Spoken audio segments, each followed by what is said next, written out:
आतंकी हमले के बाद पठानकोट पहुंचे पीएम मोदी। पठानकोट एयरबेस का लिया जायजा, अब बॉर्डर पर कह रहे हैं हवाई सर्वे। भारत पाक सीमा पर तैनात बीएसएफ जवान गिरफ्तार। 3 गैंगस्टर से की गई पूछताछ के बाद जवान को किया गिरफ्तार। तस्करों के साथ संबंध का शक। पठानकोट अटैक पर बोले बाबा रामदेव, कहा पाक को सबक सिखाना जरूरी। साथ ही पीएम मोदी को दी नसीहत, कहा मोदी जी को ईंट का जवाब पत्थर से देना चाहिए। डीयू में राम मंदिर पर 2 दिवसीय सेमिनार शुरू। एनएसयूआई ने सेमिनार का किया विरोध, पुलिस ने किया लाठीचार्ज। सेमिनार में सुब्रमण्यम स्वामी है मुख्य वक्ता। और टीम इंडिया को झटका, ऑस्ट्रेलिया दौरे से तेज गेंदबाज मोहम्मद शमी बाहर। हैमस्ट्रिंग चोट की वजह से लौटेंगे भारत। शमी की जगह भुवनेश्वर टीम में शामिल।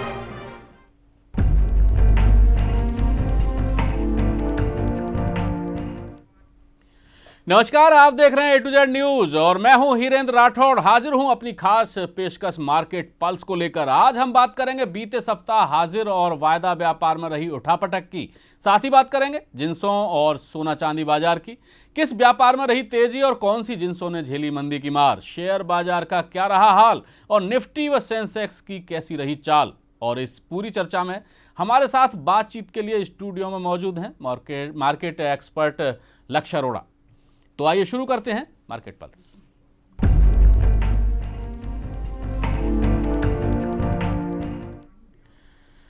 और हर बार की तरह सबसे पहले बात करेंगे सोना चांदी के वायदा व्यापार की। दोनों बहुमूल्य धातुओं में इस सप्ताह उछाल देखने को मिला। कीमती धातुओं में सोना फरवरी का वायदा शुक्रवार को 1169 रुपए उछला और 26,100 रुपए प्रति 10 ग्राम पर बंद हुआ। सोना अप्रैल का वायदा 1189 रुपए उछला और ये 26,227 रुपए प्रति 10 ग्राम पर बंद हुआ। सोने का 1 ग्राम का गोल्ड पेटल जनवरी का वायदा 92 रुपए चढ़ा और यह 2574 रुपए पर रुका। 8 ग्राम सोने के सिक्के का जनवरी का वायदा 790 रुपए चढ़ा और ये 20,832 रुपए पर बंद हुआ। बहुमूल्य धातुओं चांदी का मार्च का वायदा 1232 रुपए चढ़ा और 34,531 रुपए प्रति किलो पर बंद हुआ। चांदी मई का वायदा भी चढ़ा और 1192 रुपए की बढ़त के साथ 34,911 रुपए प्रति किलो पर बंद हुआ। सोना चांदी का हाजिर बाजार में भी मजबूती देखने को मिली। शनिवार को हाजिर बाजार में सोने के दाम 26,200 रुपए प्रति 10 ग्राम और चांदी 33,800 रुपए प्रति किलो के स्तर पर कारोबार हुआ। आपको बता दें कि सप्ताह की शुरुआत में सोमवार को कमेक्स पर सोने में 0.30% की तेजी देखी गई थी और सुबह के समय $1,060 प्रति अंश पर कारोबार किया गया। चांदी में 0.52% की बढ़त के साथ $13.87 प्रति अंश पर कारोबार हुआ था।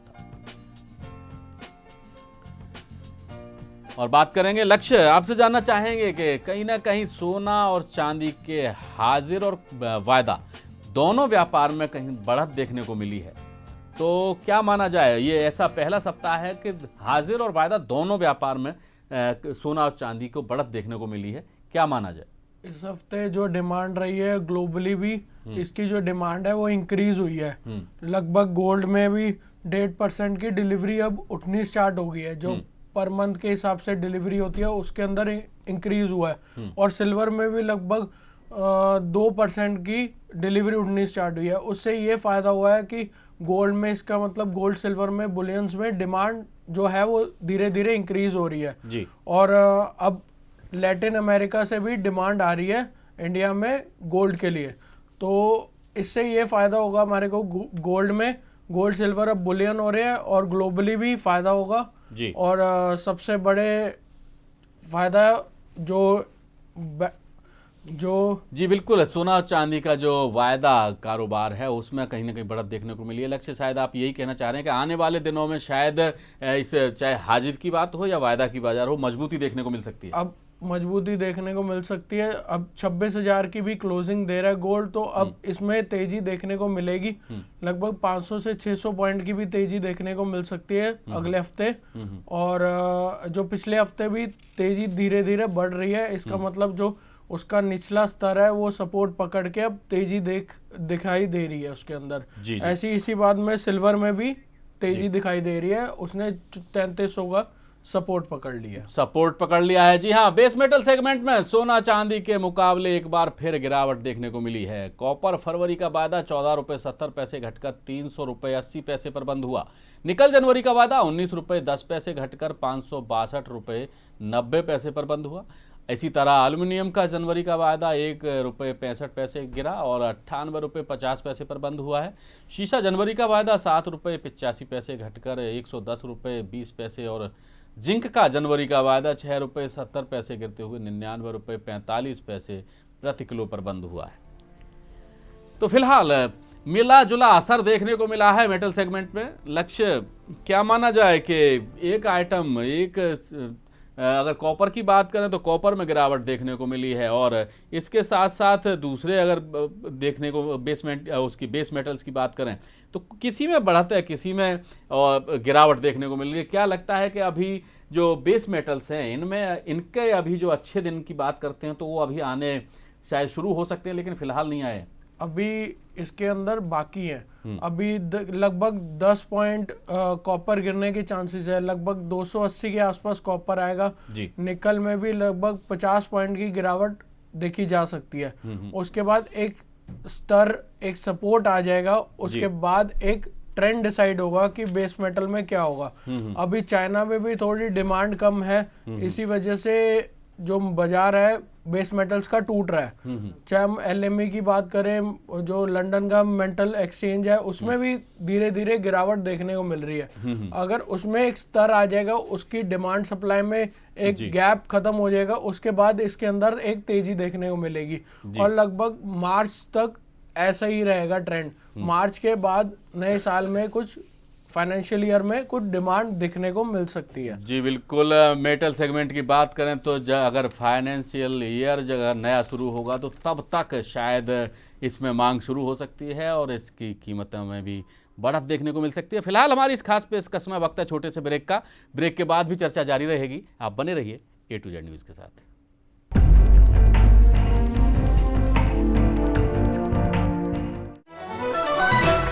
Watch your favorite A to Z News channel just a click away. Log on to www.a2znewschannel.com.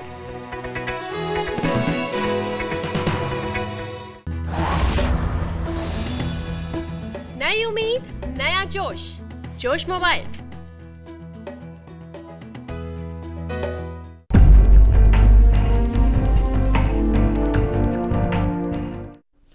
Break के बाद फिर से आपका स्वागत है हमारी खास पेशकश मार्केट पल्स में। एनर्जी सेगमेंट में जहां कच्चे तेल में गिरावट का रुख बना रहा पिछले पूरे सप्ताह, वहीं नेचुरल गैस के वायदों में कुछ तेजी दिखाई दी। कच्चे तेल का जनवरी का वायदा 239 रुपये गिरते हुए 2254 रुपये प्रति बैरल पर बंद हुआ। वहीं क्रूड तेल मिनी का जनवरी का वायदा 238 रुपये गिरा और यह भी 2255 रुपये प्रति बैरल पर बंद हुआ। नेचुरल गैस का जनवरी का वायदा 5 रुपये चढ़ा और ये 160 रुपये 90 पैसे प्रति MMBTU पर बंद हुआ। आपको बता दें कि सप्ताह की शुरुआत में सोमवार को नायामेक्स पर कच्चा तेल 1.44% की तेजी के साथ $37.58 प्रति बैरल पर खुला था।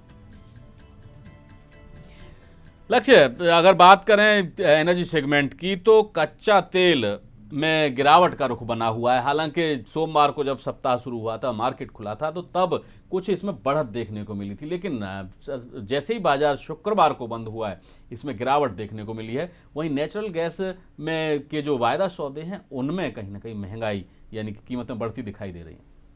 क्रूड ऑयल और नेचुरल गैस दोनों ऑपोजिट चलते हैं और क्रूड ऑयल में इसलिए गिर रहा है, लगभग $28 तक आने की उम्मीद है। उसके बाद एक सपोर्ट आएगा, तब एक डिमांड बढ़ेगी। अभी तो क्रूड ऑयल जो है वो डाउन ट्रेंड में है, लगभग 1950 तक आ सकता है। उसके बाद इसके अंदर तेजी देखने को मिल सकती है और इसका जो अब रेजिस्टेंस लेवल है वो 2700 है। 2700 क्रॉस करेगा, उसके बाद एक तेजी देखने को मिलेगी। अभी यही लेवल में वो घूम रहा है, 2200, 2100 और 2300, यही 3 लेवल में रेंज बाउंड काम कर रहा है। जी। और लगभग 4.60% डिक्लाइन हुआ है न्यूयॉर्क एक्सचेंज में डॉलर का रेट जी। और पूरे साल में। जी। और नेचुरल गैस की बात करें, उसके अंदर डिलीवरी इंक्रीज हुई है 1.2%।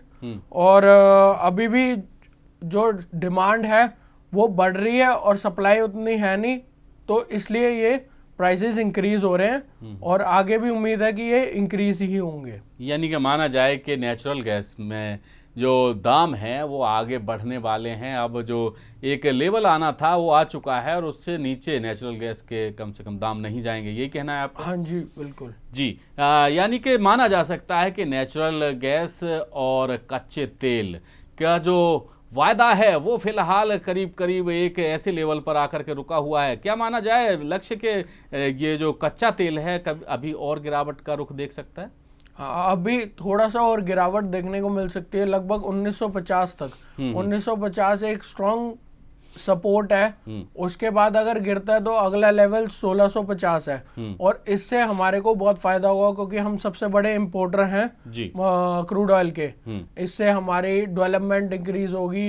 लेकिन एक प्रॉब्लम और है कि जो हमारा जो पहले का क्रूड खरीदा हुआ वो $60 के आसपास का खरीदा हुआ है और अभी लगभग $35 चल रहा है, वो 50% गिर चुका है लगभग।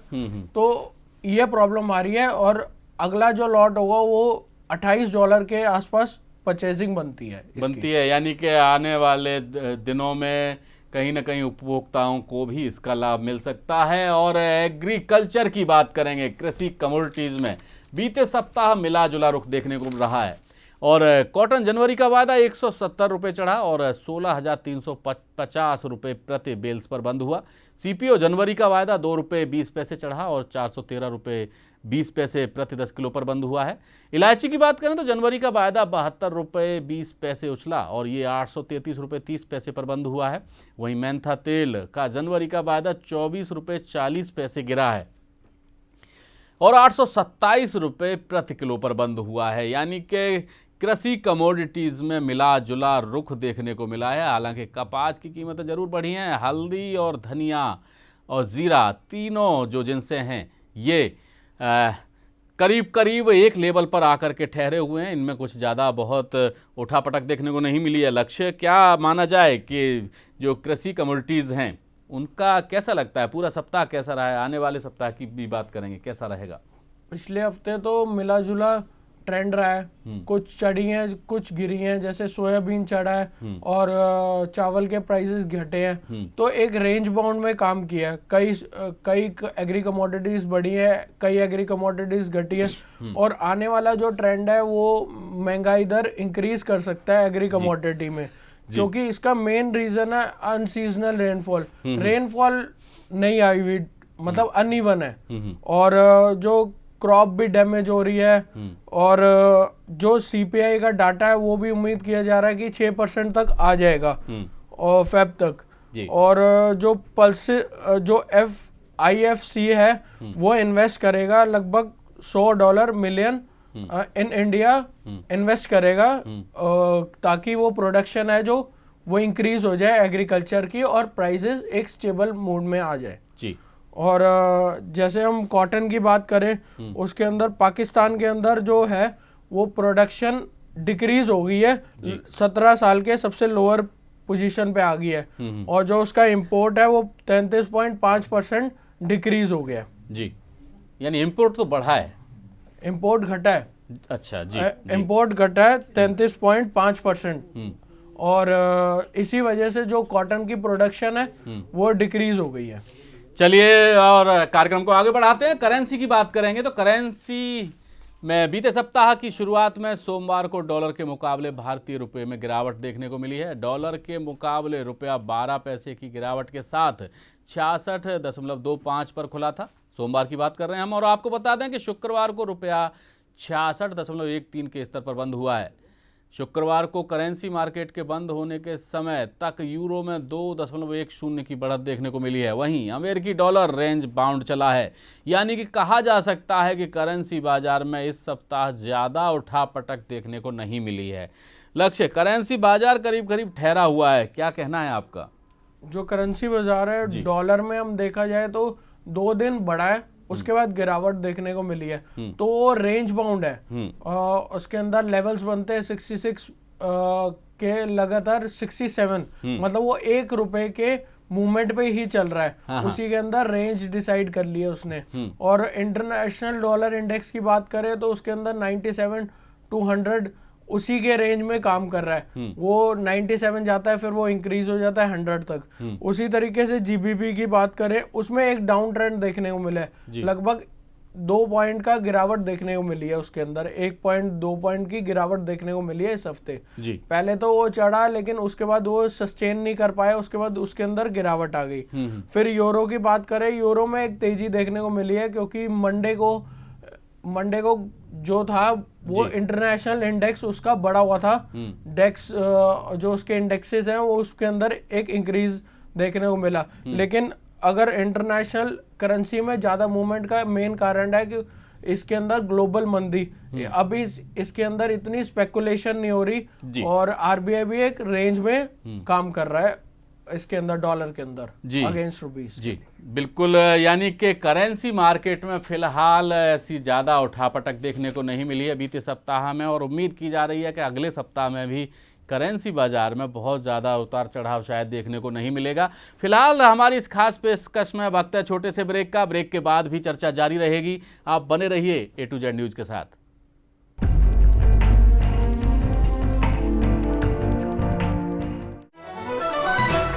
Watch your favorite A to Z News channel just a click away. Log on to www.atozNewsChannel.com.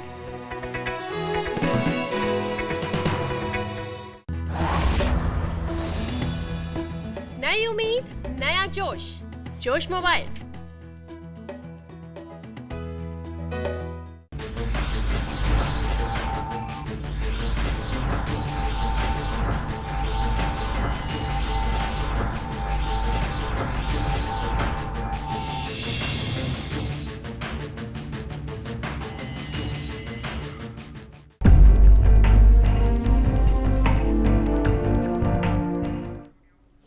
Break के बाद फिर से आपका स्वागत है हमारी खास पेशकश मार्केट पल्स में, और लगातार चर्चा जारी है बीते सप्ताह व्यापार में क्या हुआ। सप्ताह की शुरुआत में सोमवार को शेयर बाजार के खुलते ही सेंसेक्स ने गोता खाया और ये 26,000 के नीचे आ गया।